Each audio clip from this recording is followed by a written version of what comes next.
My name is Eric Worre, and for almost 30 years I've been an entrepreneur, struggling at times, but ultimately succeeding.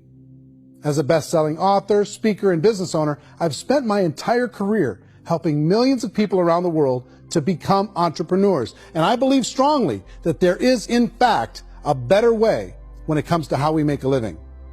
The career landscape has changed dramatically, and many are still working in a model that is completely out of date. What worked for previous generations isn't working as well for people today. In this film, we're going to explore 3 important questions. First, what's really going on in our working world today? Second, in this new economy, is it better to become an entrepreneur, or is it safer to work for someone else? And third, if a person decides to become an entrepreneur and start their own business, how can they do it without taking on massive risk? To help in this journey, I've brought together some of the greatest experts and thought leaders in the field of entrepreneurship to share the real facts with you. My intention is to give you new information that will allow you to make choices that are not limited by an old, outdated model. Let's start by understanding what's going on in our working world today.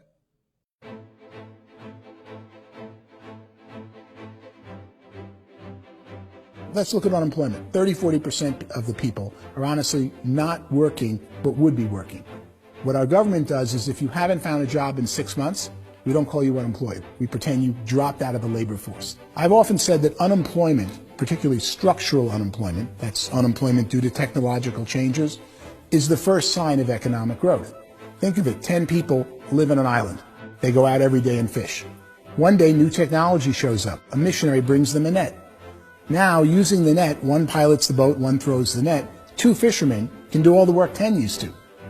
That's a 500% increase in productivity, 2 doing the work of 10, in one day. You don't have to learn a lot to learn how to throw a net instead of throw a fishing line. The island's got a big problem, 80% unemployment. But the island still has all the wealth of the fish because the 2 people produce as much fish as 10 did. Now, of course, looking back in history, these changes used to take thousands of years. And during that time, we went into farming and transportation. Some of us became doctors and some teachers and lawyers, and we developed all these new professions and new manufacturing jobs. Today, these changes are occurring literally in one day when a new technological advance occurs, and we don't have the social structures to deal with it or to retrain the unemployed people. So one of the things that I think is interesting as I travel across the country and really travel around the world is the way that we work and the way we get paid for work is changing pretty dramatically. On a global basis, everything is being turned upside down because of the rapidly advancing technologies. They are eliminating many jobs, and we have been left with many people not prepared for the jobs that exist. A lot of demand in public companies was to squeeze out all the fat and to get just as much margin as we possibly could, and fat equals humans. So this idea of job security in information age is so obsolete, but it's still taught inside our school system, and that's where the problem starts. There's no financial education in the school system, and people are still trained to be employees to work for that paycheck. This is a chart on the middle class. What's happening in the middle class, those that went to school, their incomes have been coming down for years. I feel sorry for the person who dreads going to work, who is sick to their stomach on Monday morning, who hates their alarm clock, who gets a little glimmer of hope on a Wednesday because it's hump day and says, thank God it's Friday. And they live for those 2 days a week where they get to be themselves and they don't have to be around people they don't like, and they don't have to play the political game in the office, and they don't have to live this half life. The person that works 50 weeks a year just to be able to have the 2 weeks for vacation. And you know what happens to most of them nowadays? They don't have a vacation. They have a staycation. They have time off of work, but they don't get to go where they want to go. I feel sorry for that group of people because there's a better way. They just don't know it. The basis for their life is worry. I'm worried you know, maybe I'll get fired. I'm worried maybe my company will go out of business. I'm worried I can't keep spinning the plates on paying the bills. I'm worried about how do I send my kids to college. I'm worried, what if the transmission of my car breaks? That's, you know, 2 or 3, I can't fix it. People live in a sea of worry, and it eats at them. It's time to look in the mirror and say, it's not the economy, it's my economy. It's my little world of where I am. I need to improve. I'm not going to wait for the economy to come back, because frankly, the economy is doing great in this country. The average household income in the United States is approximately $50,000 a year, what they call the middle class. To reach the top 25% of income earners, you'd need to earn at least $90,000 a year. To reach the top 10% would be a household income of $140,000, the top 5%, $190,000, and to be in the top 1%, you'd need a combined household income of at least $380,000 a year. So here's the question. What do you think would give you the best chance to move up and get to the top 10%, the top 5%, the top 1% or beyond? In my opinion, and in the opinion of many, many experts, the answer is to become an entrepreneur, to become your own boss. The spirit of the entrepreneur is to be a risk taker and to be resourceful and unstoppable, and to have a vision of yourself beyond where you are and not willing to settle for life as it is. Think about the great entrepreneurs. They're visionary. They have heart. They're willing to do today what others won't so they can do tomorrow what others can't. Personally, I don't think of the new economy, the old economy. I create my own economy. The entrepreneur's in control. I decide what the economy is going to be like. In the world of entrepreneurship, there are no limits. You can make as much as you want, depending on how much you want to work and how smart you are and how great a team you put together. There's no more lifetime rewarding business than being an entrepreneur. Why in America, where anyone could be anything, would people want to give up their freedom and become effectively a modern-day slave, told shut up and be here every morning at 7:30, leave at 5:30, and do what I tell you? And most people say, I'd love to be my own boss. 70% of Americans would love to be their own boss, according to recent polls. But they don't know how to get there. Because what are you going to do? One, you could buy an existing business. If somebody's selling an existing business, you have to ask why. Usually because it's probably hard. It's probably not making as much money as they hope. Two, they could buy a franchise. A little less risk, proven system, but it's expensive to be able to do that. Three, they could start something from scratch. And that's where a lot of people feel like, I don't have the chops to do it. I don't have the money. I don't have the product idea. I don't have the expertise. I don't have whatever it's going to take to be able to get there, and I can't risk my family to do it. So, fourth, they could become an investor. A lot of people in this town invest to try and figure out a way, but you got to be pretty smart with that game too, right? People that start their own business, they spend a lot of money, they spend a lot of time, a lot of effort to get things started. And the more you invest on the upfront, the harder you typically work at it.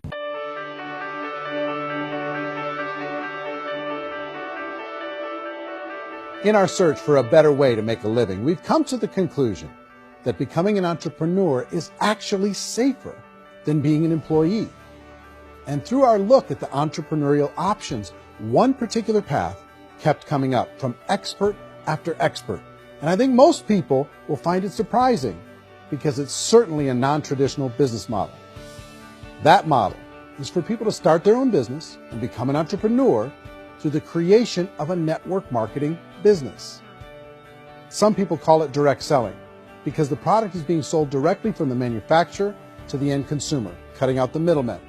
Other people call it multi-level marketing, or MLM, because there are multiple levels of commissions paid.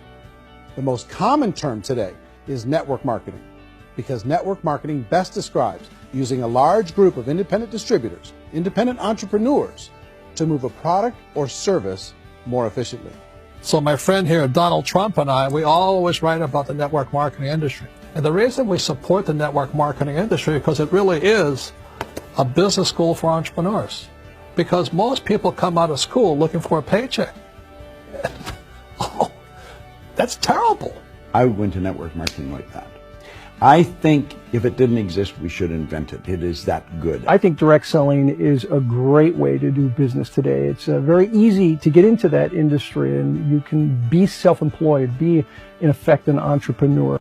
A traditional company will spend up to 50% of their total revenue on marketing. Network marketing companies use a different approach. Instead of having all that extensive marketing expense, they utilize a network of independent distributors to do the marketing for them. Now, why do they do this? First, because word-of-mouth advertising is so much more effective today than traditional media advertising. Second, some products need to be explained or demonstrated, and an independent salesperson can do that more effectively than an ad campaign. Third, it's completely efficient. The company only pays for the marketing of their product if a sale happens and not before. Imagine if Amazon allowed you to become an independent distributor and paid out 40% of its revenue to that distributor group. All you had to do as a distributor was recommend a product, and if a person bought it on Amazon, Amazon would take care of all the logistics, and you'd get paid for bringing the customer. Now imagine you got paid for every purchase that customer made for the rest of their lives. Well, Amazon doesn't offer this option, but network marketing companies do. 85% of all buying decisions in our society are made as a result of word of mouth or reputation. We're recommending things to each other all the time. You know, who's your dentist? Who's your doctor? Who's your lawyer? What detergent, are you using? What legal system are you using? What product are you using? We're talking to each other about the things that we love anyway. When you go into a big box retailer, you're lucky if the clerk looks you in the eye, much less gives you any detailed or accurate information about what you're purchasing. So of course, this personal information, this education coming from a friend, a neighbor, a relative, or even a stranger, but one who has experience with the product is extraordinarily valuable. As a matter of fact, network marketing can educate consumers probably better than any other form of marketing. It certainly can do better than advertising, because advertising usually has a certain hype to it, and you can only get limited information. So, network marketing trumps advertising. The keys to network marketing is providing an opportunity for the masses to get involved, providing an opportunity for the average person who doesn't have the resources to start their own business. All of this so far is fairly straightforward, but network marketing offers another benefit, and it's this benefit that makes it so interesting for entrepreneurs. Network marketing allows a distributor to build their own network of other distributors and then compensates them on the sales created by that entire group. Direct selling is, at its base, very simple. It's the sale of a product or service to an individual on a face-to-face, one-on-one basis, just the way we're talking right now. But there's an important element as well, and that's the offering in conjunction with that sale of product, the offering of an opportunity for someone to make something of themselves.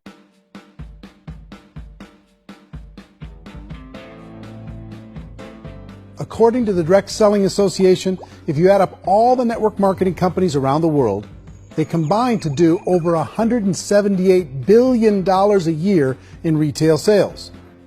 To give you an idea of how big that really is, the NFL, the National Football League, does approximately $9 billion a year. The music industry does a little more than $16 billion a year, and the movie industry does about $80 billion a year. Using a conservative average, network marketing companies pay their distributors about 40% of that $178 billion in the form of commissions, which adds up to more than $71 billion a year. That's almost $6 billion a month. It's almost $200 million in commissions every single day.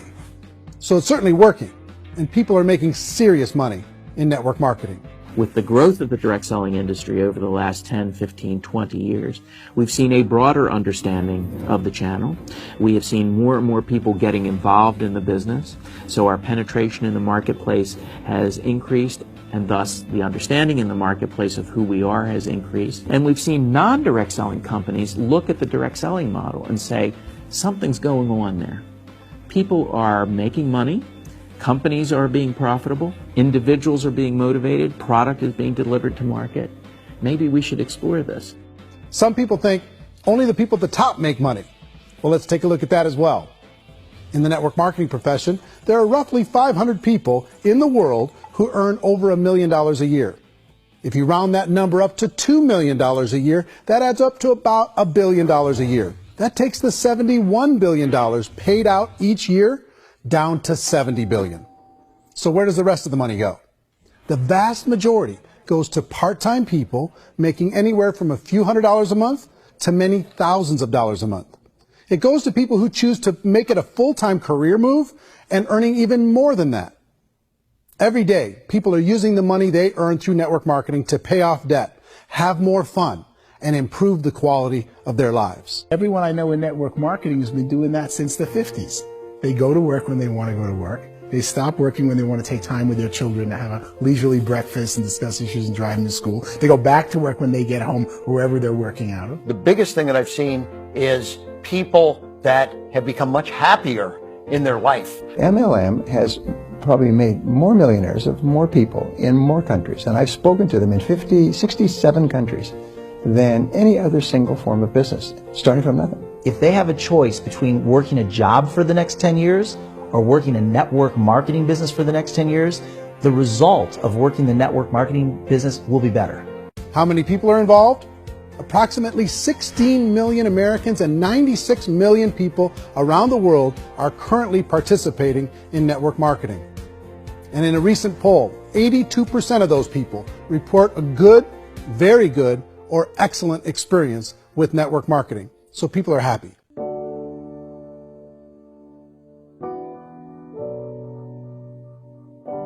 So I've taken a look at the network marketing profession and really tried to understand why so many people are confused as to the validity of this as a business. One is this pyramid shape.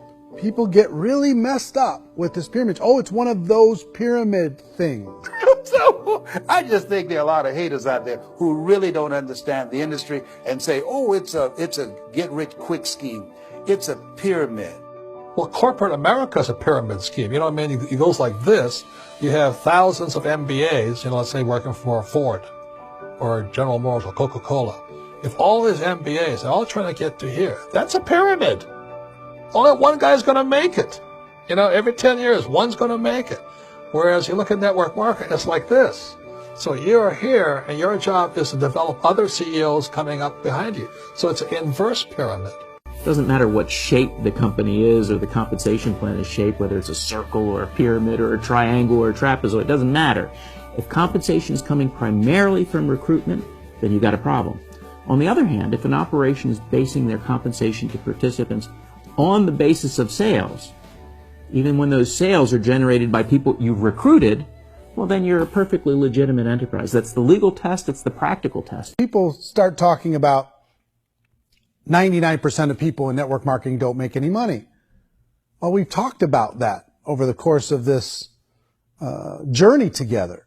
Almost $200 million a day is being paid out to network marketing distributors around the world. The naysayers, the people who say that it doesn't work, are usually the ones who just don't know how to make it work for themselves. And so they're giving you an opinion, and I tell people, don't confuse people's opinions with expertise, because opinions are free. And don't confuse sincerity with the truth, because people can be sincerely wrong. But here's the reality inside of network marketing. The vast majority of people that get involved in network marketing just become customers, and they get involved to be able to purchase product at a lower price. If you take Costco as an example, if a person goes into Costco and gets a membership to Costco so they can get a lower price on the product, we don't call that person a loser because they have a bunch of product that they walked out with a smile on their face. Yet when some people want to take a look at network marketing, they say, well, those people, they're just using the product and they aren't earning an income, so they must be a loser. They're not a loser. They're a happy customer. That's the vast majority of people that are involved in network marketing. Now, a smaller percentage of those people decide to go build a business. They earn $300 a month, $500 a month, $1,000, $2,000.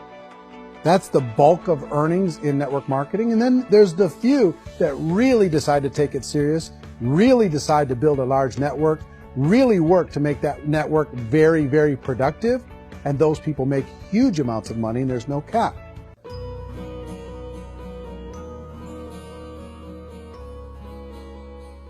It's light years better for people starting today than it was even 5 years ago. I think it's more widely accepted now, and people understand it is a business. It is being an entrepreneur. It is being a business owner. Our belief system is based upon our evaluation of something, and frequently if we reevaluate a situation, our belief about that situation will change. The industry has changed and it's grown up. It's totally transformed. You've got young people today that have grown up with social media, and they understand networks. They understand how people are connected through technology, and they understand how money flows through those networks. So when they see network marketing, they don't see it the way their parents saw it. It's like when they design a computer program, they design the program, then they run it, and then they go back through and they debug it. The MLM industry has been debugged. This is the day of being virtual, being able to run a business from your mobile phone. I mean, it's incredible. Companies are getting smarter. They're implementing more consumer protections. They're implementing more compliance training. They're doing more with respect to product research. If you do get involved and you make purchases of inventory, even on a voluntary basis, if you decide that this business is not for you, you can leave and have that inventory repurchased by the company. There's no other business that offers that kind of protection on a voluntary, self-regulatory basis.